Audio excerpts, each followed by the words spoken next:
quiero hablar de procesos con propósito. Y vivimos en una sociedad donde lo que prima es la inmediatez. El todo y ahora, lo rápido, la satisfacción inmediata. Vivimos en la era de las sensaciones, donde se nos dice que tú eres lo que tú sientes. Vivimos en un mundo caótico, la verdad. Y de hecho esa es parte de la razón por la que hay tantos problemas mentales en España. Porque creemos la mentira de que tenemos que vivir por lo que sentimos. Y esto comienza desde muy pequeñitos, cómo educamos a nuestros hijos, ¿no? Si tu hijo a las 2 de la tarde quiere un helado de nata, tú tienes que formar el carácter en tu hijo y decirle: hijo, ahora no toca un helado de nata porque vamos a comer. Pero hemos creído la mentira que si somos complacientes con nuestros hijos, lo vamos a hacer mejor y nos van a querer más. Y sucede lo contrario, nos quieren menos y sus vidas acaban siendo caóticas porque no se forman un carácter, porque les damos el mensaje desde pequeñitos que ellos mandan, que todo tiene que ser como ellos quieren y cuando ellos quieren. Y entonces no estamos siguiendo el diseño de Dios y empezamos con los problemas internos en nuestra alma. Por eso estamos viendo niños con depresión, cuando antes no se veían niños con depresión, niños con serios problemas de identidad desde 3 años o menos, niños con intentos de suicidio. Esto no se veía hace unos años. Entonces nosotros tenemos que entender que el mundo en el que estamos viviendo está al revés. Estamos jugando las criaturas a ser el creador. Estamos jugando a querer decidir sobre la vida y sobre la muerte. Hay sitios donde ya tú vas y puedes elegir a la carta cómo será, según si quieres los ojos azules, el pelo rubio, la tez blanca. Estamos haciendo una serie de cosas, por supuesto el aborto, y lo justificamos porque nos creemos, el ser humano, que tenemos derecho a todo. Y así nos crían desde pequeño: eres el más guapo, eres el más listo, tú todo. Creo que no me puedo mover. Entonces tenemos que tener mucho cuidado porque cometemos un error, y es que filtramos la palabra de Dios a la luz del mundo en el que vivimos. Y tiene que ser al revés. Estamos dejando pasar. Mira, los híbridos con Dios no funcionan. Funcionan en los coches. Nosotros tenemos un coche híbrido y es una maravilla. Pero los híbridos con Dios no funcionan. Cuando tú empiezas a mezclar un poquito de la palabra de Dios y un poquito de cómo lo hace el mundo, vas a tener una vida cristiana frustrante. No vas a ver cómo va a ser pesado, no vas a ver el fruto, el resultado. ¿Por qué? Porque somos nosotros los que nos tenemos que volver a Dios, estando dispuestos a dejar de lado todo lo que este mundo nos dice. Por muy bonito que suene, yo tengo que ser la que me vuelvo. Porque Pablo decía: no os conforméis a este siglo, Romanos 12, sino transformaos por la renovación de vuestro entendimiento, para poder comprobar la voluntad de Dios. Y de esto se trata toda nuestra vida. El humanismo se nos ha metido en la iglesia, los mensajes de los puritanos. ¿Me puedo mover? ¿Qué pasa cuando me muevo? ¿Qué hago? ¿Me muevo para este lado solo? ¿Soy de derechas? Porque si me muevo para la izquierda, como que se va el micro. Bueno, los mensajes, por eso yo siempre digo que hay que leer libros antiguos, escuchar a los antiguos, porque yo veo que hay una tendencia de que los mensajes de hoy, aunque sean sana doctrina, buenas iglesias, se nos están desbalanceando un poquito, porque cogemos la Biblia y queremos hacer girar la Biblia para mí, para que me vaya bien a mí, me vaya bien a mis hijos, para que me vaya bien financieramente, y se nos olvida que el centro de la Biblia, del Evangelio y de nuestras vidas es Dios, y yo girando alrededor de Dios, no Dios girando alrededor de mí. Entonces muchas veces venimos a la iglesia en la carne y queremos oír mensajes que alimenten nuestra carne. porque la carne se disfraza de espiritual. Eso es lo que hace el espíritu religioso en la iglesia. Disfraza la carne de cosas buenas y parecemos espirituales, pero en realidad somos unos de tomo y lomo. No sé si hacer esto para acá o cambiamos de micro, me decís. Bueno, entonces yo tengo que aprender a discernir lo que es bueno de lo que es malo. Y esto solamente lo voy a hacer con la palabra de Dios. Y tengo que estar dispuesto. O sea, a lo largo de la historia, tú ves la historia de la iglesia, siempre hubo hombres y mujeres valientes, dispuestos a romper con los patrones de sus generaciones, con lo que decía el gobierno, con lo que decían las leyes. La gente que cumplió su propósito, hizo cosas verdaderamente grandes para el reino de Dios, tuvo que estar dispuesta a romper con todo lo que el sistema del mundo decía en su generación. No creáis que nosotros lo tenemos más difícil que los antiguos, para nada. En cada generación Dios da la gracia que necesitamos, en cada generación se levantan impedimentos y nosotros estamos, y yo quiero que esto lo tengamos muy claro, en un proceso gradual de crecimiento. Todos, cada uno de los que estamos aquí, no estamos en nuestra mejor versión. Estamos en un proceso gradual de crecimiento, de maduración, lo que la Biblia llama santificación, para que cada vez nosotros nos parezcamos más al carácter de Cristo. Esto es de lo que se trata. Vamos muriendo a todos los rasgos contrarios a Cristo y nos vamos pareciendo a Cristo. Pablo dijo en 2 de Corintios 3:18, lo voy a leer de la Nueva Traducción Viviente, dice: así que todos nosotros, a quienes nos ha sido quitado el velo, es decir, Dios se nos reveló, teníamos un velo que no nos dejaba ver a Dios, teníamos una imagen distorsionada de Dios. Dios por su gracia nos quita ese velo y dice que ahora podemos ver y reflejar la gloria del Señor. El Señor, quien es el Espíritu, nos hace más y más parecidos a Él a medida que somos transformados a su gloriosa imagen. Y yo quiero preguntarte, ¿te pareces a Cristo? ¿Estás cerca? ¿Estás a mitad? ¿Estás lejos? ¿Qué parece? Cambiamos.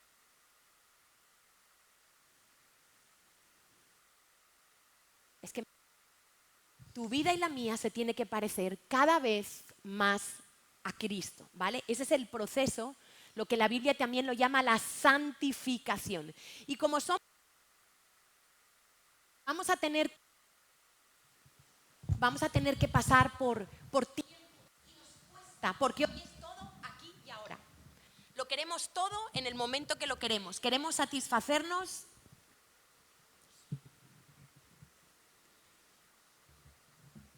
Bueno, doble micro,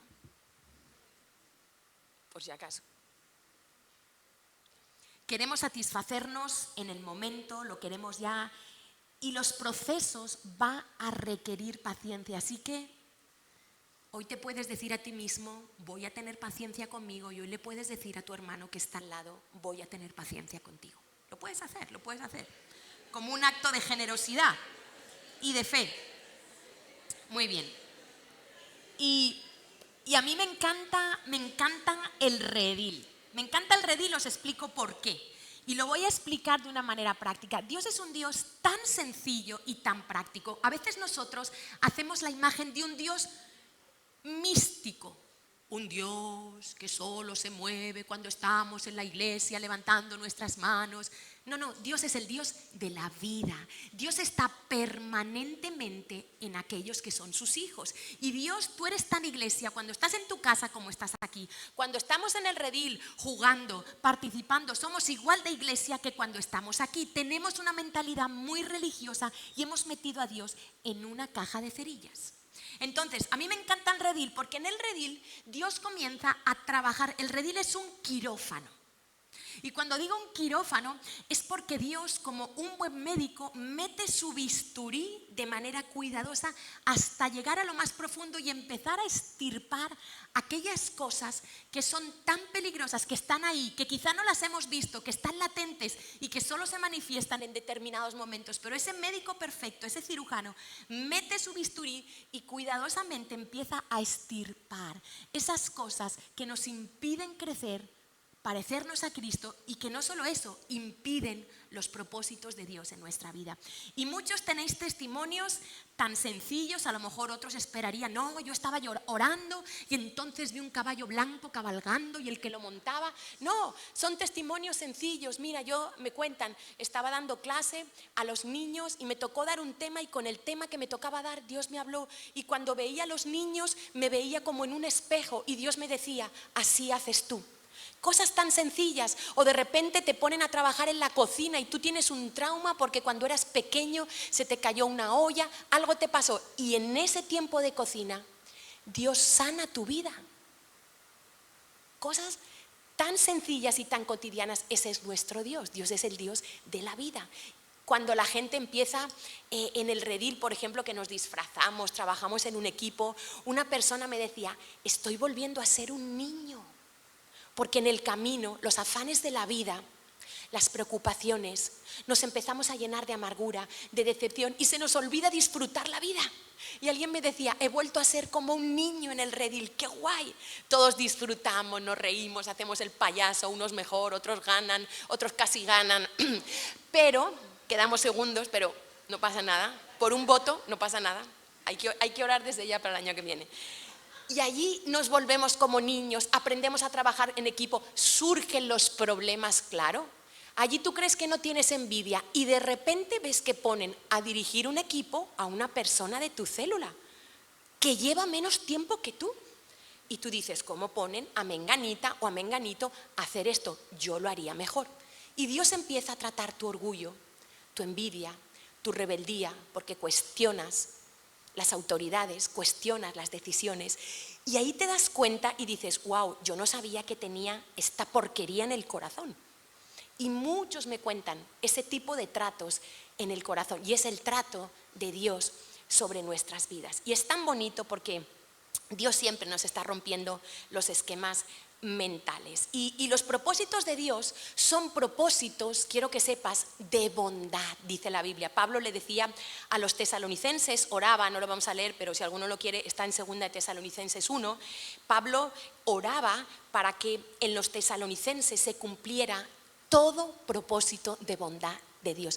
Yo no sé qué tienes en la mente de tu propósito, pero yo te digo que nunca podrás superar al propósito de bondad de Dios. Y hablando de los procesos, yo quisiera que rápidamente miráramos la vida de 3 hombres que yo considero héroes de la fe. Por ejemplo, Moisés. Moisés es criado, ya sabéis la historia de Moisés, no podemos ir, pero su madre tuvo que marcar, qué importante es las madres, la vida de Moisés en el tiempo que lo estuvo amamantando. Cuando lo cogió la hija de Faraón, se lo dieron a su madre, y en aquel entonces no es como ahora que amamantamos 8 meses, las que más. En aquella época 5 y 6 años, es decir, se hacía una fiesta cuando se destetaba el niño. Se hacía una fiesta con todo el barrio, con toda la familia. Destetar a un niño era una fiesta. Abraham hizo una fiesta cuando se destetó a Isaac, por ejemplo. Y entonces durante ese tiempo, Jocabed, su madre, estoy segura que tuvo que marcar la vida de Moisés. Moisés se cría durante 40 años como príncipe en Egipto, con lo mejor, con toda la cultura de Egipto, todo, absolutamente todo. Pero a los 40 años comete un error, mata a un egipcio, porque la vida de Moisés va de 40 en 40.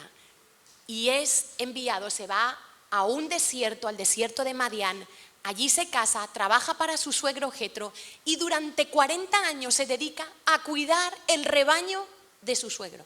Imagínate, que de príncipe, de estar en sábanas de seda, sirvientas por todas partes, de todo, de repente pasa a un desierto donde hace un calor por el día y un frío por la noche, donde tienes que hacértelo todo tú, o sea, horrible.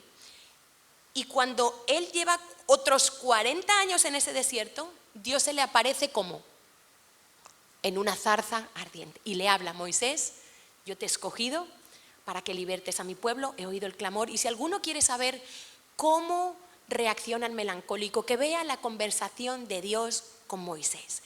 Porque la primera reacción de Moisés es: te estás equivocando, me has escogido a mí, perdona Dios, ¿no te has dado cuenta que soy medio tartamudo? No, pero yo, si no me van a creer, si no me han rechazado, si me echaron, si no sé. Y empieza Moisés, el melancólico, le ve pegas y complicaciones a todo, pero se olvida que está hablando con Dios. Y Dios ya se enfada y le dice: pero vamos a ver, ¿quién le ha dado la lengua? ¿Quién le ha dado el oído al sordo? Y empieza Dios como un poquito y le dice: tú lo vas a hacer. Y Moisés tiene que humillarse y tomar una decisión. Después Moisés pasa otros queridos 40 años en el desierto, que hubieran tardado 40 días en llegar a la tierra prometida, pero estuvieron el pueblo de Israel. Ay, que no nos pase eso a ti y a mí. 40 años, Moisés murió con 120 años. Y lo que hizo Moisés fue impresionante. Los primeros 5 libros los tenemos gracias a él. El liderazgo que tuvo Moisés sobre el pueblo de Israel, todo apuntando a Cristo, a la simiente que tenía que venir, es impresionante. Pero Moisés tuvo que pasar un proceso de tiempo para ser formado, porque no hubiera podido aguantar a ese pueblo Moisés. Un pueblo que se quejaba todo el rato, un pueblo duro de cerviz, que después de ver los milagros van y cogen oro y salen con mano poderosa, y cuando Moisés se va a orar otros 40 días, era el número estrella en la vida de Moisés. El pueblo que hace un becerro de oro, los ídolos comienzan a aflorar en el corazón, y así todo. Pero vemos la vida de David. Me encanta la vida de David, lo podéis leer en Primera y en Segunda de Samuel. Y David de repente es el último de sus hermanos, un insignificante, lo que llamamos un invisible. ¿Sabéis lo que es un invisible? Esos niños en los institutos que son invisibles, calladitos, nadie los conoce. Ah, estás ahí, no me había dado cuenta. Y de repente Dios le dice a Samuel: Samuel, deja de llorar a Saúl, ya estoy harto de que y dice: yo me voy a elegir otro rey. Vale, pero en ese momento, cuando está Saúl, Dios le dice: yo ya me he provisto un rey después de Saúl. Y Dios le dice: tienes que ir a casa de Isaí. Y llega, Isaí tenía un montón de hijos y el 7º era David. Y siempre estaba por ahí con las ovejas, no hacía nada, aparentemente, no hacía nada, cuidar las ovejas. Y cuando Samuel va a ungir al que Dios le dice: lo tienes que ungir, va a ungir al primero, va a ungir al segundo, y Samuel dice: tiene que ser este, alto, guapo. Y Dios le dice: yo no miro la apariencia, yo miro el corazón. Y entonces mira a todos los hijos y Dios dice: no es ninguno. Y entonces Dios le dice: hay otro hijo. Y le pregunta: Isaí, ¿tienes otro hijo? Anda, sí, no me acordaba, tengo otro hijo por ahí. No sabemos si era hijo legítimo, David dice: en pecado me concibió mi madre, pero no lo sabemos. Y entonces lo manda a traer, y cuando aproximadamente David tenía entre 15 y 16 años, delante de todos sus hermanos y de su familia, esas cosas que hace Dios, el profeta Samuel le da una doble unción, derrama el aceite de la unción y lo está consagrando ya como rey, pero además el Espíritu Santo viene desde ese día sobre David. ¿Pero qué pensáis? ¿Que al día siguiente llegó al trono y lo ocupó? Pues no, pasaron otros 15, 16 años durísimos. De hecho, en cuanto lo ungió, ¿sabéis que el primer trabajo de Saúl fue algo tan insignificante como tocar el arpa a Saúl y ser paje de armas y limpiar las armas de los demás? Esa fue su primera asignación. Después mata a Goliat, y entonces Saúl empieza a odiarlo, y ahí comienzan unos años terribles en la vida de David, donde no solo su familia lo rechazó, donde su familia no lo estimó, sino que después de hacer estos trabajos menores, su unción fue probada, muchas dificultades, estuvo escondido en cuevas, perseguido por un delito que no había cometido, el que había sido ungido por rey de Israel. Y muchas veces nosotros creemos, por eso, si Dios está trabajando contigo de una manera fuerte, es porque tiene un propósito fuerte contigo. porque Dios no podía dejar que David llegara al trono sin haber sido pasado por un proceso de formación, de santificación. Y vemos cómo así fue. La vida de José, ¿qué más decir de José? José tiene 17 años, es el preferido de su padre, lleva una túnica que lo destaca entre sus hermanos, es como el más talentoso, su padre le encarga supervisar a sus hermanos y de repente sus hermanos, llenos de envidia, lo venden y José pasa tan solo 17 años. O sea, salió aproximadamente con 30 años de la cárcel. Imagínate, fue mayordomo de Potifar, fue acusado injustamente de violar a su mujer, ni la miró, ni la tocó, fue íntegro y por algo injusto fue llevado a la cárcel, sale con 30 años. Imagínate, fueron aproximadamente 15, 16 años durísimos de pasar de ser el niño de papi, mami, a ser un sirviente que limpiaba los suelos, a ser encarcelado, imagínate, pero aún en la cárcel José hallaba gracia porque Dios estaba con él y fue el mayordomo de la cárcel. Y Dios lo prepara como mayordomo para poder realmente cumplir el propósito que tenía de traer a Israel, porque los propósitos de Dios son más altos y los caminos. A veces tú y yo vemos solamente esto y nos quejamos.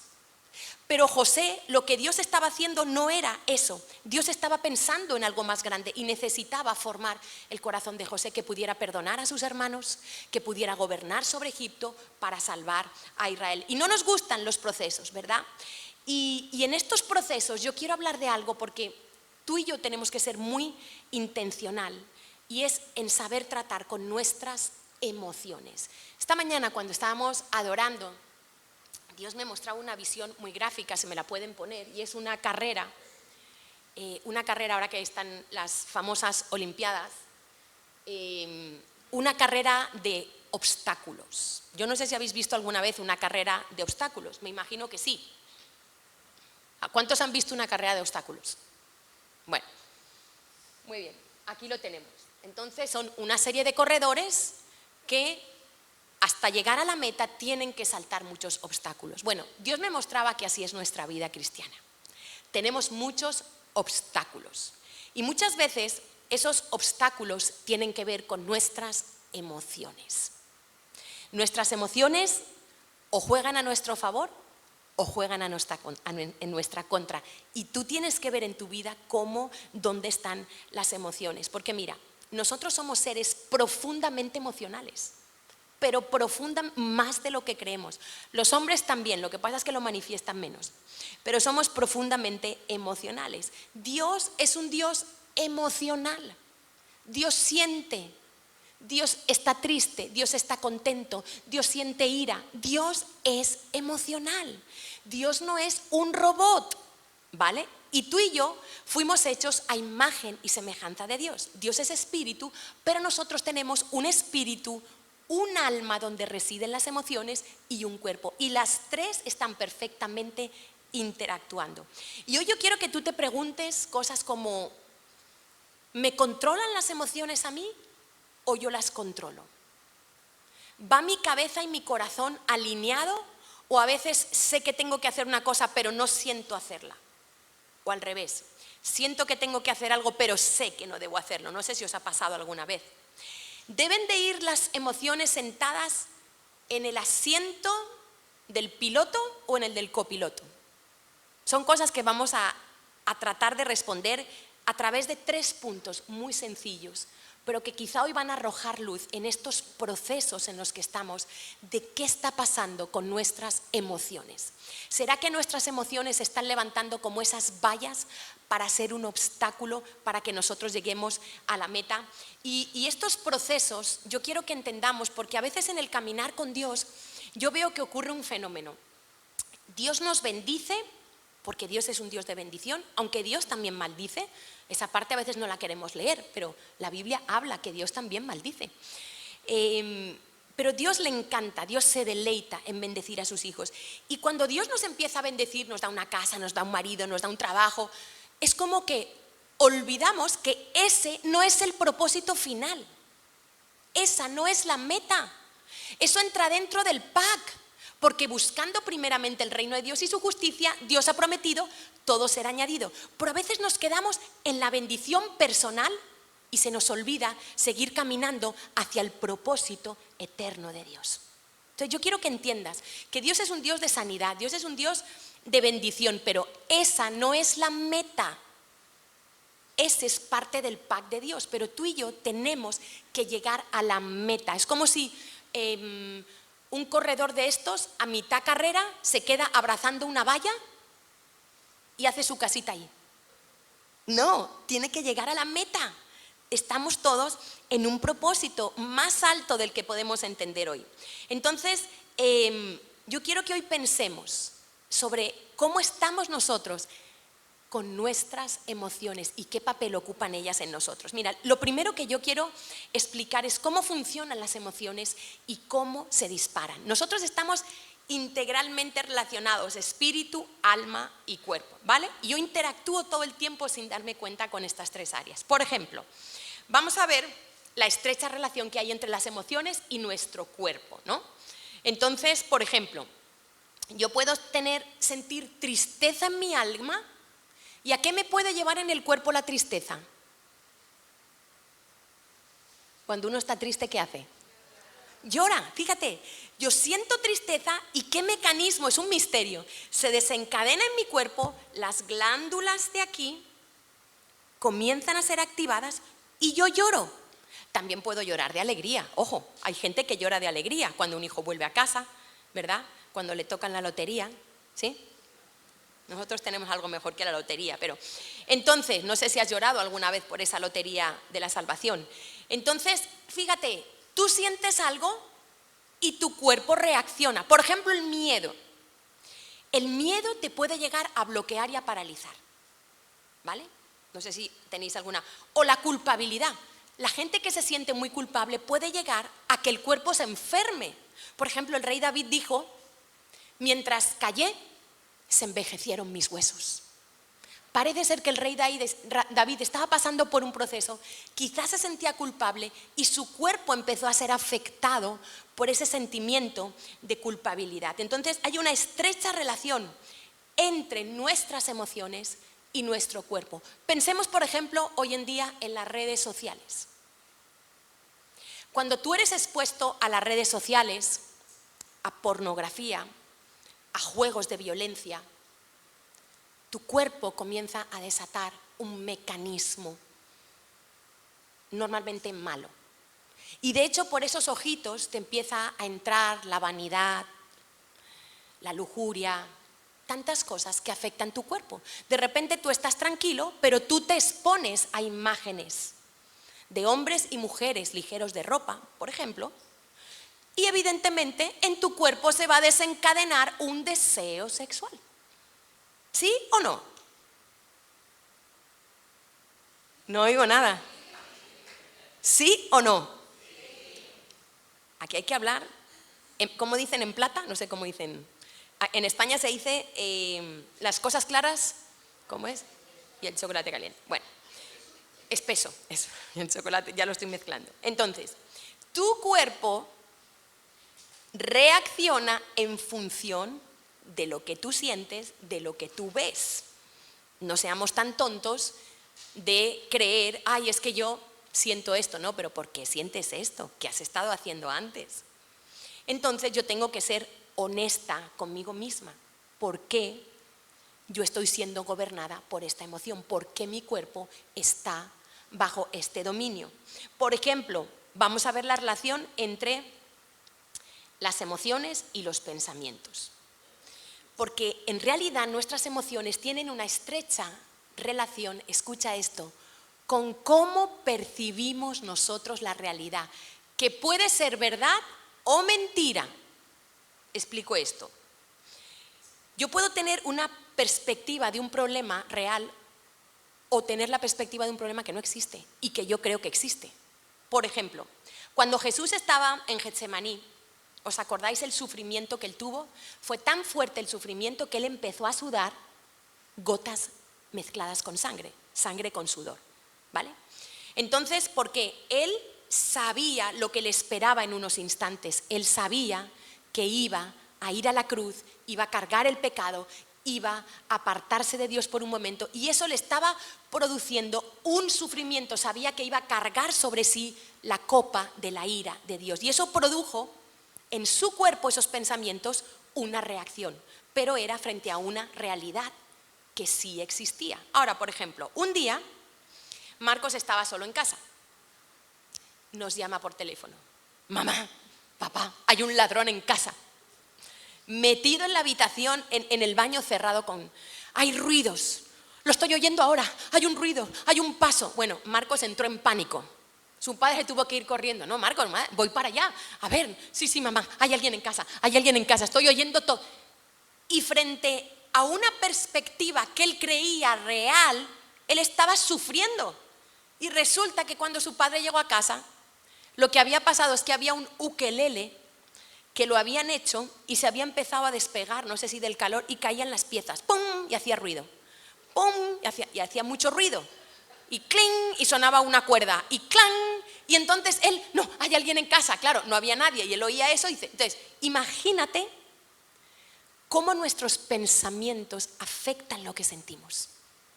La perspectiva que tú y yo, cómo pensamos nosotros, afecta directamente nuestra salud, nuestros sentimientos, todo. Es decir, yo puedo, y también al revés, por ejemplo, un joven puede creer que la chica que le gusta le va a decir que sí, no se lo ha dicho todavía, pero él ya está imaginándose el día de la boda. ¿No? Entonces su perspectiva de esa realidad es esa, pero no sabemos si es verdad o es mentira, porque no sabemos qué le va a contestar la chica, ¿verdad? Entonces, cuidado, porque yo tengo que ver cómo estoy pensando, si mi perspectiva es correcta o no, porque muchos de los problemas que tenemos no son por los problemas reales que tenemos, sino por cómo nosotros los vemos. Ese engranaje de pensamiento que tenemos. Y algunos hemos aprendido desde pequeños a pensar mal. Y tú tienes que preguntarte hoy, ¿qué tipo de mente tienes? ¿Tienes una mente analítica? Todo lo analizas, entras aquí, tum, tum, tum, hoy falta esto, hace frío, hace calor. Yo soy mente analítica, ¿vale? Eso es un serio problema para mí, pero serio. Tengo que estar lidiando con mi mente analítica. Todo lo analizo. Le paso un filtro, como habéis oído ¿cómo hace la aplicación esta que se llama Yuka? ¿La conocéis? Pasas el código de barras y te dice si es buena. Bueno, yo he empezado a tirar una serie de productos que tenía en casa desde que les paso la Yuka. Entonces es como analizar todo, ¿no? Esto es bueno, esto es malo, esto es bueno, esto es malo. Entonces hay que tener cuidado porque esto tiene que ser a la luz y puede ser bueno, porque puede haber algún don de discernimiento, pero tiene que ser a la luz de la palabra de Dios. Entonces tú tienes que preguntarte, ¿tienes una mente pasiva? ¿Tienes una mente pesimista? ¿Siempre piensas lo malo? ¿Te llama el jefe al despacho? ¿Qué piensas? ¿Que te va a echar o que te va a subir el sueldo? ¿Qué piensas? Te llama Carlos, te dice, ¿podemos hablar un momento? Que me va a echar la bronca. ¿Por qué tenemos tantos conflictos con la autoridad? ¿O por qué no piensas, uy, me van a entregar discípulos, me van a proponer para si quiero servir en este área? No sé, no pensamos bien, pensamos mal. ¿Qué tipo de mente tienes? ¿Tienes una mente criticona? ¿Todo el tiempo estás criticando, declarando que los demás lo hacen mal y tú lo haces bien? ¿Tienes un tipo de mente rebelde? Que todo el tiempo cuestionas lo que hace la autoridad. ¿Y por qué? ¿Y por qué no? Pues a mí no me parece, pues yo creo, pues yo siento. Cuidado, ¿qué tipo de mente tienes? Porque eso va a determinar tus emociones. Por ejemplo, la gente que se queja mucho, y de verdad es una batalla contra la queja, porque no nos damos ni cuenta, pero la queja es alabanza al diablo. La queja trae mucha enfermedad. Hay personas que se ora por ellas, mejoran, pero luego ellas hacen buenas oraciones, pero después empiezan a quejarse y anulan todo lo que han dicho en oración. Porque la queja tiene poder, porque la palabra tiene poder, porque Dios creó al mundo con la palabra, porque en la palabra está en la lengua el poder de la vida y de la muerte. Y a veces nosotros somos muy ligeros para hablar chisme, para hablar de otros. Carlos habló de eso el viernes, para hablar mal, que tenemos que estar hablando de terceras personas. Y luego el problema del chisme es que uno lo oye y se lo cree. Pero ¿y tú qué sabes si es verdad o no lo que te están diciendo? Te dicen una información, tú te asustas. ¡Ay, de verdad, fulanito! ¿Y está pasando esto?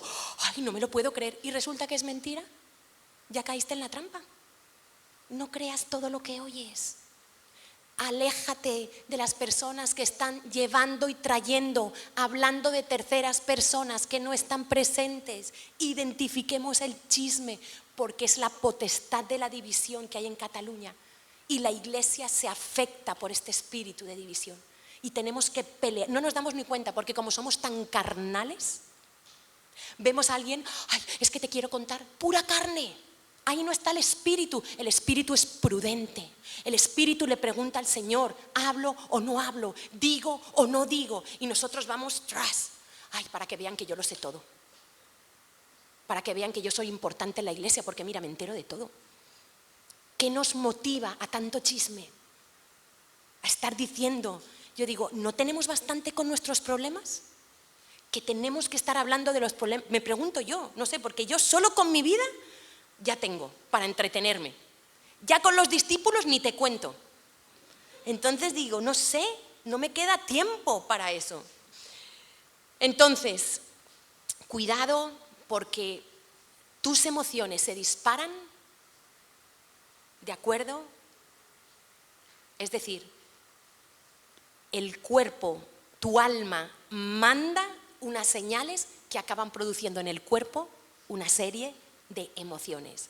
Pero además en tu alma, tus pensamientos, tu percepción de la realidad manda unas órdenes que terminan produciendo unos sentimientos. Y por eso muchas veces nos sentimos abatidos, nos sentimos mal, porque pensamos mal, no porque verdaderamente haya una razón real para estar mal. Segundo punto, Dios, el primero era, vamos a ver cómo funcionan las emociones y cómo se disparan. El segundo punto, Dios es un ser emocional y quiere que nosotros involucremos nuestras emociones con Él. Dios no quiere robots, Dios es un Dios emocional y quiere que tú aprendas a amarlo con tus emociones también y que seamos responsables de ellas. Dejemos de no ser responsables de nuestras decisiones, de lo que decimos, de lo que hacemos, porque somos especialistas en justificar lo que hacemos. Y eso es lo que hizo Satanás. Entonces, fíjate, mira lo que nos dice Dios en Deuteronomio 6, del 5 al 9. Mira, Dios nos da órdenes emocionales. Mira lo que nos dice Dios. Deuteronomio 6, del 5 al 9, que luego lo repite Jesús en los evangelios. Amarás a Yahweh tu Dios con todo tu corazón, todo tu ser, con toda tu alma, tus emociones, tus sentimientos, con todo, dice, y con todas tus fuerzas. Y aquí me empieza a dar una clave, ¿cómo yo hago esto? Dios me pide que la manera correcta para amarlo a Él, yo tengo que involucrar todo mi ser, mis emociones, ¿vale? Y dice, esta es la clave, ¿cómo lo voy a hacer? Versículo 6. Y estas palabras que yo te mando hoy estarán, ¿dónde tengo que poner yo la palabra de Dios? Sobre mi corazón. ¿Qué tengo que hacer? Repetirlas. A veces leemos la Biblia 10 minutos y creemos que ya está. 10 minutos es nada. 10 minutos es como si el cirujano te va a poner una inyección y te pasa un alcohol con un algodón. Esos son 10 minutos. Luego hay que limpiar, luego hay que meter el cuchillo, luego hay que abrir, luego la palabra de Dios tiene que llegar hasta lo profundo. Entonces dice, la repetirás. ¿A quién? Carlos lo estaba diciendo esta mañana. A tus hijos. Responsabilidad de los padres enseñar la Biblia, no de la iglesia. La repetirás a tus hijos y hablarás de ellas estando en tu casa de manera natural. Llegan del cole, pasó algo. Hijo, ¿sabes qué? Hoy vas a aprender que no todo el mundo te va a querer. Mira, vamos a ver qué dice la Biblia cuando alguien nos rechaza. Vamos a ver qué dice la Biblia sobre los enemigos. Estando en tu casa, andando por el camino, cuando sales a dar un paseo con tu hijo y de repente ves una niña vestida de niño, porque hoy en día sales a la calle y ves todo. Vas a la playa, no sé si se puede ir a la playa con los niños, porque casi todas las playas son nudistas ya. Y tú tienes que aprovechar. Mira, hijo, esa familia, ese niño está así porque no conocen a Dios. Porque como tienen tinieblas, han creído la mentira de que un niño que ha nacido con pene puede ser una niña. Y tú tienes que instruir a tu hijo, ojo, en compasión y en misericordia con los que no conocen al Señor. No en juicio y en condenación, en compasión y en misericordia. Mira, ese niño, vamos a orar por él, porque sabes que está confundido y como no conoce la luz de Jesús, ha creído, el diablo le ha hecho creer la mentira de que él es una niña, pero en realidad es un niño. ¿Estamos entendiendo? Tú tienes padre. Ahora, ¿qué haces tú si le dices a tu hijo, ese es un... No, que sale de tu corazón, papá. ¿Dónde está la compasión, la misericordia por los perdidos? ¿Es que nosotros somos mejores? Nosotros estamos bajo la gracia de Dios. No somos mejores que nadie. ¿Dónde estaríamos tú y yo si Dios no nos hubiera alcanzado? Pues a lo mejor peor que eso estaríamos. Entonces dice, estarán sobre tu corazón y otra vez las repetirás a tus hijos y hablarás de ellas, perdón, que me he vuelto atrás, hablando en tu casa, andando por el camino, al acostarte con perseverancia. Papás, no es dar bibliazos, es saber instruir con los ejemplos de la vida cotidianos, enseñarles. Al acostarte, acuéstate a leer la Biblia con tu hijo. Haz un devocional familiar. Y cuando te levantes, ojo, dice, y las atarás como una señal en tu mano y estarán como frontales ante tus ojos y las escribirás en los postes de tu casa y en tus puertas. Para amar a Dios con todo mi corazón necesito la información verdadera de quién es Dios aquí dentro. Necesito continuamente en mi mente, necesito en mis ojos, en mi corazón, saber quién es Dios. Y ahí se va a empezar a equilibrar mi vida. Porque si tú tienes una imagen equivocada de quién es Dios y no vas a la fuente que es la palabra, es que a mí me da la sensación que nosotros no valoramos la Biblia lo suficiente, que tenemos como un concepto muy intelectual de la palabra de Dios. La palabra de Dios, todo el Salmo 119 es un poema dedicado a las maravillas de la palabra de Dios. La palabra de Dios no es un papel, la palabra de Dios es estar con Dios mismo, es la palabra escrita de Dios. Y estar con la palabra de Dios es el mayor privilegio, es la verdad absoluta en todas las áreas de tu vida. Y tú tienes que decidir vivir por esa verdad. Y ahora vamos a ver qué pasa, cómo el enemigo manipula nuestras emociones. Y nuestras emociones van a reaccionar conforme a lo que nosotros pensamos. Mira, Dios no espera que tú y yo tengamos una obediencia mecánica, fría. No, no es una obediencia así. Mira lo que dice el Salmo 100 del 1 al 2. Cantad alegres a Dios. ¿Cómo hay que cantar a Dios? Alegres. Señor, vamos, cantad, y no es una excusa el temperamento, alegres a Dios. Habitantes de toda la tierra, servid a Yahweh con alegría. Es que Dios es un Dios alegre.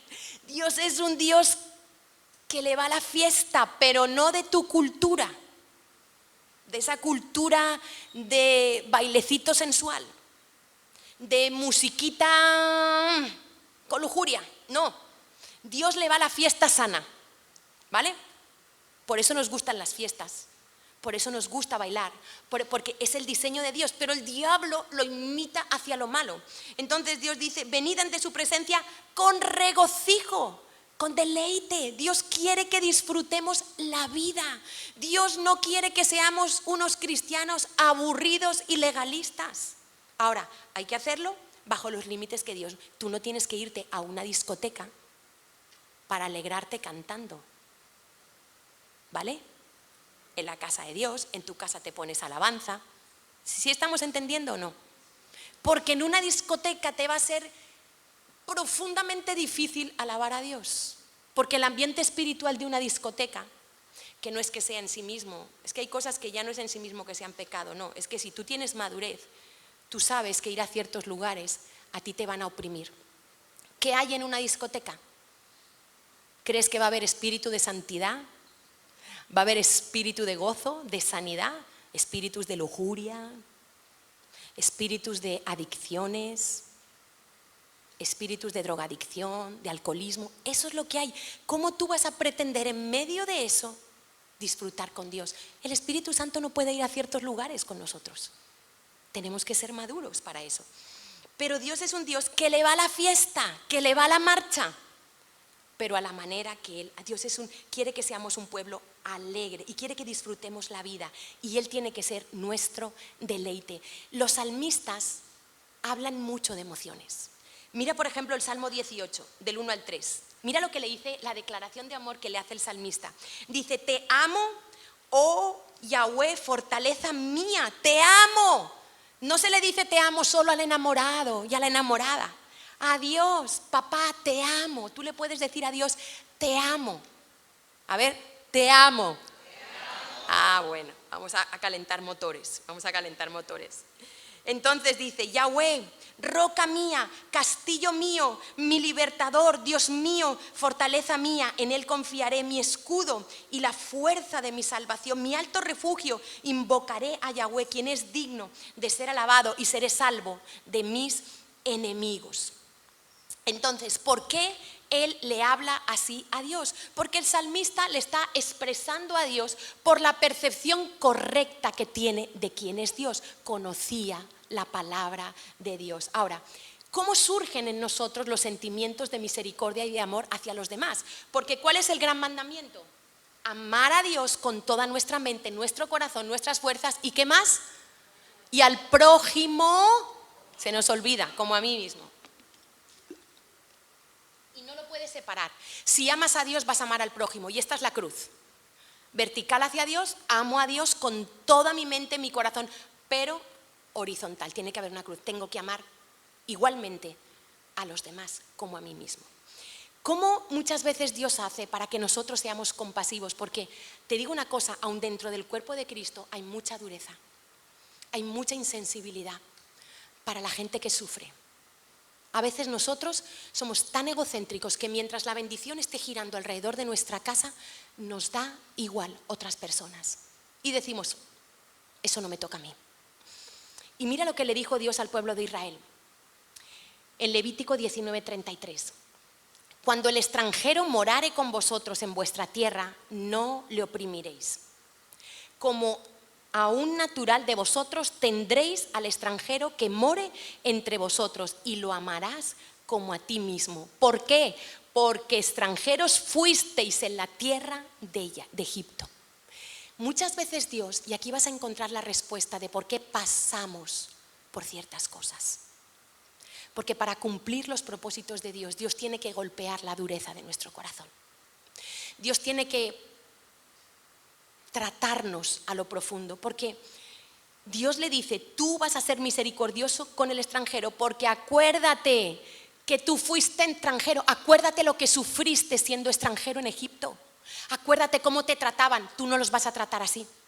Y a veces Dios permite situaciones en la vida de creyentes, buenos, misioneros, no importa, gente que le sirve a Dios, situaciones difíciles que no nos esperamos, un niño con una enfermedad, la pérdida de un familiar, vas caminando bien y de repente tropiezas en un pecado horrible y tienes que entrar en un valle profundo hasta levantarte y poder encontrarte con la gracia de Dios y entender que Dios no te ama por lo bien que caminas en la iglesia, sino por quién es Él. Porque a veces interpretamos mal las bendiciones y creemos que Dios nos bendice y nos ama porque somos buenos cristianos, diezmamos, venimos a la iglesia, servimos. Y resulta que es a pesar de nosotros. Y a veces Dios permite situaciones muy dolorosas en nuestra vida para quebrantarnos. Permite que desarrollemos la misericordia con sufrimiento, con la enfermedad. Porque recuerda, cuando Dios escogió a Abraham, no era para bendecirlo a él y a su hijito Isaac y a su mujer Sara. La visión de Dios era mucho más alta. Dios le dijo, te bendeciré y serás de bendición. Hasta hoy Abraham es de bendición para nuestra vida, es el padre de la fe. Dios le dijo, sal de tu tienda y cuenta las estrellas, así será tu descendencia. Y en esas estrellas estamos tú y yo.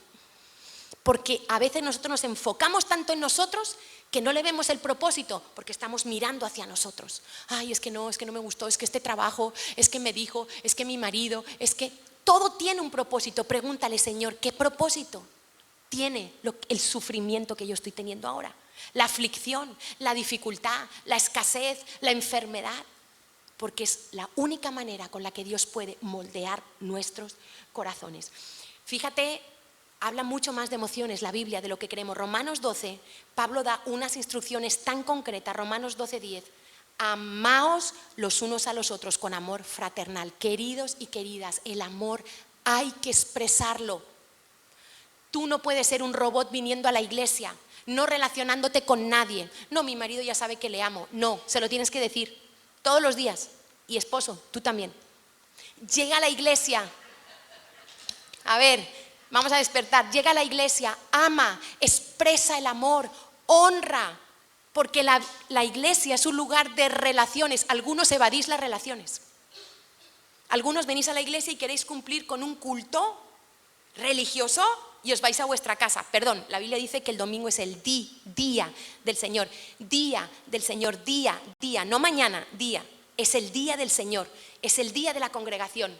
Es el día para estar juntos, es el día para disfrutar. Y somos congregación, si de aquí nos vamos a tomar un helado, estamos en el día del Señor, estamos juntos, estamos disfrutando, teniendo conversaciones sobre el Señor. Es el día del Señor. Y algunos evadís las relaciones y creéis que no son importantes, que es más importante ir a la célula. Y que encima en la célula, cuando el líder no da el tema, uy, qué carnal mi líder.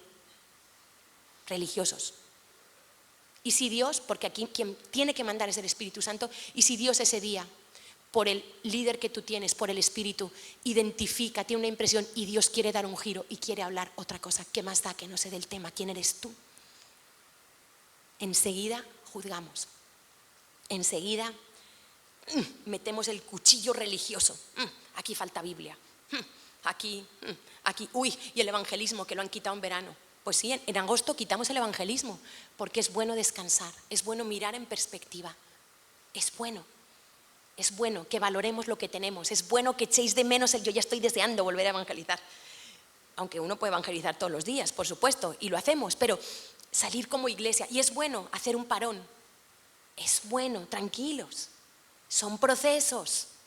Dios quiere que también, porque como nos decía Quique la semana pasada, Quique Junior en Madrid, somos muy probados en la abundancia. Dios observa cómo estamos cuando ya estamos bien, ya estamos sirviendo, ya tenemos dinero. Ahí es donde verdaderamente somos probados. Ahí es donde se ve quiénes somos y de qué pasta estamos hechos, qué decisiones tomamos, buscamos más para Dios o más para nosotros. Entonces, fíjate que dice, amaos los unos a los otros con amor fraternal. Dice, en cuanto a la honra, prefiriéndoos los unos a los otros. Yo me tengo que preferir con nosotros nos tenemos que preferir. Se tiene que notar la honra entre nosotros. Dice, en lo que requiere diligencia, no perezosos. Fervientes en espíritu, no con esa pasividad y no, ay, bueno, oraremos. No, fervientes en espíritu. Esa oración ferviente, ese ánimo, ese estar dispuesto. Venga, hay que venir a trabajar aquí, venimos a trabajar. Hay que hacer esto, vamos para allá. Esa es la persona ferviente, dispuesta siempre. Dice, sirviendo al Señor. ¿Cómo tengo que estar en la esperanza? Gozosos, no. Aquí esperando las promesas de Dios. No. Contenta, yo estoy esperando en el Señor, estoy esperando por un hijo, estoy esperando por un nieto, estoy esperando. Tú tienes que estar gozoso en la esperanza, porque eso le está diciendo a Dios que tu fe es verdadera. Si no, tu fe es de pacotilla, es fingida, es falsa. Y los bolsos falsos no vale la pena. Al segundo día, muy bonito, pero muy baratos te cuestan, pero al mes se le despega el no sé qué, se le suelta la cuerda. No sirve para nada. Lo verdadero es lo que tenemos. Es mejor ahorrar y esperar. Entonces, eso le digo yo a mi marido. Dice que tenemos que ser sufridos en la tribulación. La gente sufrida en la tribulación es la gente que no está todo el día quejándose. Ay, es que mi marido, ay, es que no sé qué, ay, es que... Ay. Eso no. Ser sufrido es la persona que está pasando una tribulación y tú casi ni te enteras. Una actitud correcta en la prueba, en la dificultad. ¿Cómo tenemos que ser en la oración? Constantes. ¿Cómo tenemos que ser en el dar? Compartiendo para las necesidades, no girando nuestra cara cuando hay una necesidad, sino compartiendo de lo que yo tengo, voy a dar para la necesidad de otro y practicando la hospitalidad. Todo esto son indicaciones para los creyentes y tiene que ver con las emociones. Dios no solo nos dice el qué hacer, sino cómo hacerlo. Claro, porque tú puedes hospedar a alguien con mala actitud. Bueno, ahí tienes la cama, me voy. No, hombre, al de la camita, prepárale una cena. Si hospedas, hospeda bien, y si no, no hospedes, ¿vale? Entonces Dios no nos dice el qué, sino también el cómo. Y muchas veces la gente dice, no, es que yo no soy expresivo. No, no, te falta sanidad. Cuando tú tienes sanidad, tú expresas el amor. Con tus particularidades, tu temperamento, tu cultura, fenomenal. Pero tú tienes que expresar el amor. Si tú vienes aquí y tú no eres capaz de saludar a nadie, de darle un abrazo, de invitar una Coca-Cola, de decir una palabra bonita, tú estás bloqueado en tus emociones. No es el temperamento, no es el temperamento. Y tercer punto, y para mí más importante, mis emociones revelan mi verdadera creencia. Mis emociones revelan realmente mis valores y mis creencias. Mira, yo no tengo temor a perder aquello que tiene poco valor. Por ejemplo, yo a veces cuando me voy al redil, en vez de llevarme unos pendientes de oro, me llevo unos de bisutería. Y si los pierdo, no sufro. ¿No os ha pasado eso que pierde?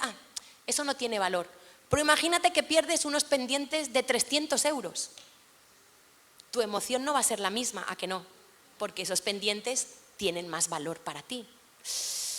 ¿Cómo nosotros reaccionamos frente a las cosas? Dice el valor que esas cosas tienen para nosotros. Entonces, aquello que me causa a mí mucha tristeza o una reacción desmedida, quiere decir que eso es muy importante para mí. Y eso puede estar revelando algún ídolo oculto. Mira, nosotros somos capaces de hacer ídolos hasta del dolor. Hay gente que no se sana porque ha hecho un ídolo del dolor. No me estoy refiriendo a la idolatría explícita, que es muy seria, adorar a una estatua o algo y llamarle Dios, no, me refiero a que tú hagas del dolor que tienes un ídolo y no lo sueltas, y solo hablas del dolor y solo piensas en el dolor, lo que te hicieron, lo que te fallaron, tu marido que te dejó, el otro que se murió, el otro que te falló, y no sanan porque están todo el día adorando al Dios dolor. La Biblia dice que de la abundancia del corazón habla la boca. Solo habla 5 minutos con una persona, te vas a dar cuenta. ¿De qué habla? ¿Cuál es su énfasis? Ahí te vas a dar cuenta lo que es importante y si tiene un ídolo. Entonces, mucho cuidado porque, por ejemplo, si mañana te echan del trabajo, si pierdes dinero, si te roban el móvil en el metro, ¿cómo reaccionas? Si tú reaccionas mal, tienes a Dios mamón gobernando tu vida. Si haces un mundo, porque bueno, es normal disgustarse en el momento, pero en el momento tú te ajustas, ¿no? No, y empiezas a pedir, no, ¿y qué voy a hacer? ¿Y qué voy a pagar? Eso es Dios mamón. No has entendido por revelación lo que Dios dice que Él es para ti. ¿Por qué te afanas? Si Dios viste a los pajarillos y a la hierba del campo, ¿cuánto más valéis vosotros? Dice el Señor. Pero nosotros oímos eso y lo rechazamos. No, pero es que tú no entiendes que es que yo... Y desconectamos la palabra de Dios de nuestra realidad. Mira, una forma equivocada de pensar produce reacciones equivocadas. Piensa como tú piensas y patrones equivocados. Mira, no mucha gente se ve a sí misma como alguien que cree mentiras. A que si yo preguntara aquí, pocos tendríais la honestidad de decir, sí, Natalia, yo soy persona que he creído mentiras en mi vida. La mayoría, cuando tú se lo dices, no, nos justificamos. Nos cuesta reconocer que nosotros creemos mentiras, ¿vale? Porque cada vez que tú y yo no confiamos en la palabra de Dios, estamos confiando en otra cosa. Y esa otra cosa es mentira. No sé si... es que esto es fácil, pero no es fácil, es profundo. A ver, cuando yo... Cada vez que no confío en la palabra de Dios, yo estoy creyendo otra cosa y esa otra cosa es mentira. Todo lo que yo creo contrario a la palabra de Dios, por muy bien que suene, es mentira y esa mentira va a producir pecado. Esa es la estrategia del diablo. El diablo manipula tus emociones, te desespera, te hace sentir muchas cosas porque no tienes a las emociones en el sitio que tienen que estar y entonces ya la palabra de Dios queda como difuminada. Ya no la sientes, no la ves, no la oyes, no la recuerdas, pero tienes las emociones que gobiernan tu vida. Desesperación, angustia, ¿qué hago? Llamo al banco, pido un crédito, ¿qué hacemos? Tan, tan. Y de repente todo lo que le has predicado a tu vecino de la palabra de Dios, ¿dónde está? Todo lo que has dicho en la célula esta semana a tus discípulos, ¿dónde está? Porque realmente a veces nuestras emociones dependen de la percepción equivocada que yo tenga. Y la pregunta es, ¿por qué nos deprimimos frente a la adversidad? ¿Por qué nos ponemos mal? ¿Por qué nos vamos de la iglesia? ¿Por qué no queremos que nos ayuden? ¿Por qué reaccionamos mal en una bronca de casa y nos vamos de casa? Algunos hacen eso para evitar una explosión de ira. ¿Por qué hacemos eso? Porque en realidad no creemos que Dios está al control. Decimos que lo creemos, pero no lo creemos. Decimos porque no es lo mismo lo que decimos, la fe confesional, lo que decimos creer, que la fe funcional, lo que vivimos. Hola, ¿estáis ahí? O sea, a ver si... Entonces, a veces nos deprimimos y tú me dices, hombre, Natalia, es normal que me deprima, ¿no? Porque mira, me ha pasado esto. Oye, pues no es normal. Para una persona de fe, ¿no? Tú no puedes permitir la depresión en tu vida, no deberías. Puedes sentir en un momento depresión, claro, pero lo que no puedes permitir es que esa depresión dirija tu vida y gobierne tu vida. Entonces, ahí tú, ¿qué tienes que hacer? ¿Será que yo no estoy creyendo? Lo que nos pasa en esos momentos es que dejamos de creer que Dios es bueno todo el tiempo, que Dios me ama, que Dios está en el control. Lo dejamos de creer. Y entonces decimos muchas cosas. Sí, mi valía está en Cristo, sí, mi identidad está en Cristo, yo estoy completa en Cristo, pero mañana me echan del trabajo. Y ese cristiano que había hecho todas esas declaraciones el domingo, ahora está hecho polvo, derrotado. ¿Por qué? Porque en realidad su valía no está en Cristo, está en el trabajito que tenía y en lo que los demás veían de él. Si queremos ver cambios reales y emocionales en estos procesos, necesitamos no detener el proceso en el que la verdad de Dios siga desplazando las mentiras que el diablo quiere que nosotros creamos. Porque mira, una parte, ¿sabéis lo que es la santificación, no? Es el proceso por el cual yo me voy pareciendo más a Cristo, pero podríamos definir la santificación, como lo acabamos de ver, como esa... En la santificación de una manera la podemos ver como el proceso en el que acortamos la brecha, la distancia que hay entre la fe que digo que tengo, la fe confesional, y la fe funcional, y la fe que realmente yo vivo. Y cuando nosotros empezamos a que no coincida nuestra fe funcional con nuestra fe confesional, es cuando nosotros queremos hacer las cosas en nuestro control, en nuestras fuerzas, en nuestra capacidad, y ahí es donde entra la carne. Entra la carne, ¡tras! Le damos entrada a la carne en las cosas espirituales. Y es lo que en el redil estuvimos hablando, que es el cristiano anímico. Y solo quiero nombrar, hay muchas más, solo quiero nombrar con respecto a las emociones unas características, a ver si alguno hace bingo, del cristiano anímico. Es cristiano, pero no tiene las emociones donde las tiene que tener. Y mira, el cristiano anímico es una montaña rusa espiritual. Su gozo depende de sus sentimientos. Su vida está centrada en sus emociones. Es inconstante en todo lo que hace, también en leer la Biblia y orar. Dependen los cristianos anímicos del afecto de otras personas. Si no se les presta atención, se entristecen y se ofenden. Sus obras se basan principalmente en sus emociones. Si están bien, testifican de Cristo. Si se sienten fríos, no hablan. Se desaniman y pierden la fe rápidamente. Les cuesta creer que Dios está al mando. Sus motivaciones están basadas en sus sentimientos. Discipulan según sus emociones y experiencia y no según el Espíritu Santo. Y esto, el problema es que centramos el foco en el cambio de conducta. Y los cambios de conducta no funcionan a largo plazo, porque las mentiras que produjeron esos cambios siguen estando ahí. Yo sé que algunos están perdiendo ya, pero trata de hacer un pequeñito esfuerzo. Esforzarte en un cambio de conducta no va a producir un cambio definitivo. Es algo externo, es algo de la carne, porque en el corazón siguen las mentiras y lo que hay que trabajar es el corazón. Por eso le decimos a los papás, trabajar el corazón de vuestros hijos, no os fijéis todo el tiempo en la conducta. Hay niños que aprenden una buena conducta en la iglesia, pero su corazón, como el pueblo de Israel, este pueblo de labios me honra, pero su corazón está lejos de mí.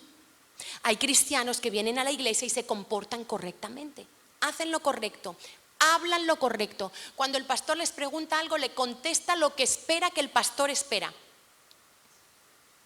Pero su corazón está lejos de Dios. Por eso fue tan fuerte cuando llega Jesús y dice, oísteis que fue dicho, ojo por ojo, diente por diente. Oísteis que fue dicho que el que... Y habla sobre el adulterio, y habla sobre matar. Y dice, oísteis que fue dicho que el que mata es culpable de juicio. Pero yo os digo que el que le diga necio o fatuo a su hermano es igual de culpable y está en el mismo juicio. Dios está diciendo, no es lo externo, a lo mejor tú no has matado a nadie, pero tu corazón tienes un corazón de odio, de asesino. A lo mejor tú no te has acostado físicamente en la cama de otro o de otra, pero tienes un corazón de adulterio, es lo mismo. Y la religiosidad y el fariseísmo nos lleva a pensar qué es más importante, lo que los demás ven de nosotros y la imagen que damos. Cuando llega Jesús revoluciona todo eso y dice, no, es el corazón. Cualquiera que mirare a una mujer y la codiciara en su corazón, ya adulteró con ella. Y los fariseos solo se preocupaban de la conducta. Que los vieran orar, que los vieran ayunar y su corazón podrido por dentro. Así estamos muchos. Entonces, yo tengo que ver cómo estoy, si estoy enfocándome en lo de afuera o en lo de adentro. El Salmo 119, 25. Te voy a leer varios versículos cortitos del Salmo 119. Dice, abatida, decía el salmista, hasta el polvo está mi alma. Vivifícame según tu palabra. El salmista reconocía que su alma estaba abatida, pero su confianza no estaba en una cita de psicología. Su confianza estaba en la palabra de Dios y le dice a Dios, vivifícame, lo único que me puede vivificar, dar vida. Una consulta psicológica no te puede dar vida. Y él decía, vivifícame según tu palabra. Se deshace mi alma de ansiedad, voy a tomar ansiolíticos. No, se deshace mi alma de ansiedad, susténtame según tu palabra. Acuérdate, el 49, acuérdate de la palabra dada a tu siervo, en la cual me has hecho esperar. El salmista esperaba, no era impaciente, lo queremos ya. Ay, es que han orado por mí y no mejoro. Espera, conócelo, es que tienes que pegarte a Cristo, tienes que relacionarte, tienes que interiorizar su palabra y ahí va a haber poder en tu vida. Dice el salmista en el 92, 119, si tu ley no hubiese sido mi delicia, ya en mi aflicción hubiera perecido. Por heredad, el 111, he tomado tus testimonios para siempre, porque son el gozo de mi corazón. El salmista sabía que toda su vida emocional estaba enfocada en la palabra de Dios. No si me compro un vestido hoy estoy contenta y si me dan la paga extra también. Y el día que me pagan menos puedo seguir estando contenta y el día que voy a por el vestido y ya lo han vendido puedo seguir estando contenta. Y el día que mi marido me dijo que me iba a llevar a cenar y sale tarde del trabajo, ¿le monto la cantaleta cuando llega? ¿O soy capaz de estar contenta? ¿Soy capaz de darle gracias a Dios y de desprender a Cristo? Piensa. La verdad de Dios revelada en su palabra es lo que nos levanta, es lo que nos hace libres y la verdad de Dios es la que debe de ir sentada en el asiento del conductor. Muchos cristianos no funcionan porque tienen la palabra de Dios en el copiloto y sus sentimientos dirigiendo su vida, dirigiendo el volante de su vida. Y es una vida frustrante. Es una vida que no, hoy estás bien, mañana estás mal, dependes, que no sabes mañana cómo vas a estar, si bien o mal. Entonces, mira, yo no estoy diciendo que las emociones no sean importantes, las emociones son importantes y de hecho son un signo, no, son un indicador, es como el dolor al cuerpo. ¿Sabes que el dolor que sentimos, aunque si es un dolor permanente y agudo, te vas a quejar, quiero que sepas que Dios nos hizo con sensibilidad para el dolor, para protegernos. Hay una enfermedad que se llama la insensibilidad congénita al dolor, no sé si la habéis oído, analgesia congénita, y son personas que nacen con la enfermedad de que no sienten dolor, su sistema nervioso no registra y es muy peligroso, muchos no llegan a la etapa adulta. Porque cuando son niños, imagínate, leía que había un niño que se golpeaba la pared y se golpeaba para demostrar lo fuerte que era, claro, puntos todos los días, porque no sentía dolor. Porque ya si tú eres adulto y lo sabes, te cuidas, pero cuando tú eres pequeñito, tus padres todavía no saben y tú naces con esa enfermedad, es horroroso. Ese niño se rompía las piernas semana sí, semana no, porque claro, no lo sabía, se tiraba de un árbol de 2 metros, como no le dolía, se tiraba. Imagínate, se hacía polvo las piernas, pero no sentía dolor. Entonces, el dolor es al cuerpo como las emociones al alma. Son importantes y son un síntoma de alerta. Y yo a veces digo, ¿qué me pasa? Porque estoy rara. Y le pregunto al Señor, hay algo que se me está escapando, hay algo que se me ha colado, tengo una sensación que no la sé definir, me siento extraña, rara, no estoy yo. Y ahí tengo que orar. Y el Señor me muestra, colaste esta mentira, dijiste aquello, cuando oíste aquello pensaste de esta manera, no conforme a mi palabra. Entonces, tenemos que aprender a poner a las emociones en su lugar. Dios nos diseñó para que las emociones vivieran sujetas al espíritu regenerado. Tú eres espíritu, alma y cuerpo. Tu alma es la misma que siempre. Tu espíritu fue nuevo, nació de nuevo, pero ese alma tiene que vivir obedeciendo al espíritu, porque muchos cristianos queremos vivir que el alma le haga obedecer al espíritu y entonces no funciona. Nos pasa muchas veces cuando, por ejemplo, pedimos perdón y no sentimos el perdón. Ahí tienes que decidir si mandan las emociones o la palabra de Dios, porque la palabra de Dios dice que si tú pides perdón, Dios es fiel y justo para perdonarte y limpiarte. ¿Qué hacemos cuando pides perdón? ¿Te sigues sintiendo culpable? Y ahí viene el diablo, hiciste lo que te dio la gana y ahora pidiendo perdón, como un fariseo. ¿A quién? Y ahí tienes que preguntarte, ¿a quién le vas a creer? ¿A tus sentimientos y a lo que el diablo te dice o a la palabra de Dios? La palabra de Dios está por encima de las emociones. Probadlo. Si tú pruebas a poner la palabra de Dios por encima de las emociones, yo te aseguro que tus emociones se van a equilibrar. En el Conéctate, nosotros aprendemos sobre este dibujo, un trenecito. Y esto hay gente que no le da la importancia que tiene y es sumamente importante. Esta es mi vida y mi vida es como un tren. El motor está en la máquina y el motor de mi vida es Dios y su palabra. Después viene la fe de acuerdo a lo que Dios ha dicho, yo descanso en esa fe. Y en el último vagón están las emociones. Las emociones tienen que terminar siendo el fruto de lo que yo creo, de lo que yo pienso.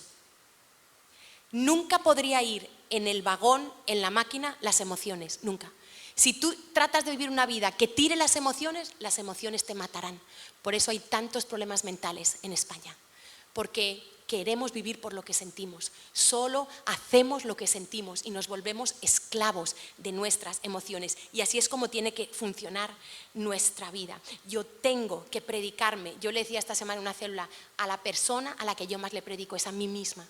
Yo tengo que estar ordenándome por dentro, predicándome, oye Natalia, no, ¿qué has pensado esto? Y yo tengo que estar diciéndome la verdad de Dios todo el tiempo con la ayuda del Espíritu Santo. Entonces, yo creo que nosotros tenemos que tomar una decisión. Por ejemplo, ¿qué hacer si venimos a la iglesia y no sentimos gozo? Es el momento de la alabanza. ¿Sabes lo peor que te puede pasar? El día que tú vienes, te sientes frío, tener al lado uno que está on fire. Te da una rabia. Dices, y saltando, brincando, disfrutando de la presencia del Señor, sudando, y tú, es que no te da ganas ni de moverte. ¿Qué hacer? No seas falso, porque eso sería mentir. No hagas lo que no sientes, pero en ese momento tú puedes empezar a recordarte quién es Dios en tu vida, como hacía el rey David en el Salmo 103:3. Él le decía, bendice, alma mía, al Señor y bendiga todo mi ser, tu santo nombre. Y no te olvides, Natalia, ninguno de sus beneficios, porque Él y solo Él es quien perdona todos tus pecados y el que sana todas tus dolencias. Y cuando tú vienes a la vigilia, que podemos llegar cansados, con este calor, pegajosos, o sea, esto es una cosa, y tú llegas como ese día, uy, es que me pasó esto, correcto, pero llega con la actitud correcta. Descansa, descarga esas emociones en el Señor y comienza, porque Dios sigue siendo bueno, tú sigues siendo hijo de Dios, tú sigues viviendo en las promesas de Dios. Entonces, no seas falso, no empieces a alabar por fuera teniendo el corazón amargado. Comienza a orar, di: Señor, perdóname porque me he olvidado. Hoy recuerdo que tú eres mi gozo, que tú eres mi mayor satisfacción, que tú siempre estás conmigo, que tú eres mi gozo y mi fortaleza, que tú eres mi consuelo en la aflicción. Y tú empiezas a recordar quién es Dios y algo pasa. El mundo espiritual se tiene que empezar a mover por esa declaración de la palabra de Dios hecha con humildad y con fe. No esos que empiezan a decretar proféticamente: voy a tener un coche y declaro. No estoy hablando de eso. Estoy hablando de un corazón humilde que quiere aprender a vivir una fe funcional, una fe práctica. Y tú le empiezas a decir: Señor, aunque no lo siento, tu palabra dice que tú eres digno de toda alabanza. Y por eso, Señor, yo entrego en tu altar este desánimo, este desaliento, esto que me quiere llevar a pensar, y comienzo a levantar mis manos y te declaro que tú eres mi Dios. Ese es el cristiano espiritual. El cristiano espiritual no es el que siente todo el tiempo lo correcto, es el que batalla y no deja que los sentimientos gobiernen su vida. Y yo creo que podemos aprender, y en todo, en la depresión, en la provisión, en el perdón, en el temor. Mira lo que decía, ya estamos terminando, el Salmo 27. Me encanta el rey David. El rey David se vio en situaciones tan difíciles, pero tan difíciles. Y en el Salmo 27, él declaró: Yahweh es mi luz y mi salvación, ¿de quién temeré? Porque tenemos un temor al hombre. Yahweh es la fortaleza de mi vida, ¿de quién he de atemorizarme? Cuando se juntaron contra mí los malignos, mis angustiadores y mis enemigos, esa era la verdad. Tú no puedes negar la verdad. Hay situaciones difíciles, hay días difíciles. Y él lo declara. Cuando pasó esto, para comer mis carnes, dice: pero ellos tropezaron y cayeron. Empieza a recordar cómo Dios lo ha librado. Dice: aunque un ejército acampe contra mí, no temerá mi corazón. Yo decido no temer porque mi Dios es más grande. Mira, cuando tú estés en medio de un temor y empieces a proclamar el Salmo 27, tu temor se va a hacer así de pequeñito como una pulga. Cuando tú empieces a recordar quién es Dios y cómo es Dios, dice: no temerá, confiado.